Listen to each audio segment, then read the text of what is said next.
ও ধনী ভাই, ধনী ভাই, ও কি হয়েছে? কই গেছেন গা ধান ফালাইতে ভাই? এই যে আইতেছি না, ফেসাব করবো গেছিলাম।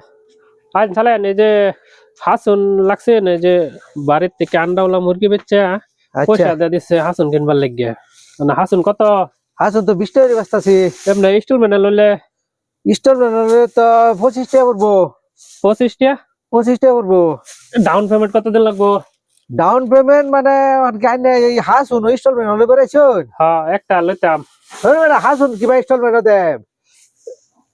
হাসুন ইনস্টলমেন্টে তো সব বস্তু আজকাল গাড়ি, বাইক, এই মোবাইল সব ইনস্টলমেন্টে দিতে, হাসুন ইনস্টলমেন্টে দিতে না থেকে ভাই। না এটা ছোট তো, এটা গাড়ি তো বহুত টেয়ার বস্তু, এলে গাড়ি ইনস্টলমেন্ট দিতে এটা হাসুন ইনস্টলমেন্ট দিতে মানছি কি করবো? হাসুন তো 20 টা আনহে কইতাছুন, এটা কি এক দুইটা বলে ভাবছুন? 20 টা কি কামাইতে কত দিন সময় লাগে না জানেন না? কামাইতে তো সময় লাগে জানি, ওখানে হাসুন তো আর আমি আনটাই উনতাছি হাসুন ইনস্টলমেন্ট হলো। ওইটা যে লোন একটা লোন যে ডাউন পেমেন্ট পরে আর দিয়ে রে মাসে মাসে দাদা এই একটা ডাউন পেমেন্ট দিয়ে হাসুন লিবার আছে না? না না, ওই তো না, ওই তো না, একটা ডাউন পেমেন্ট হাসুন না। করলাম না আমি। এটা যে মুরগি বেচা, আন্ডাওয়ালা মুরগি বেচা আনছি। আন্ডাওয়ালা মুরগি বেচে আছে, তাও একটা লইছে হাসুন লিবার বাইরে আছে। হ্যাঁ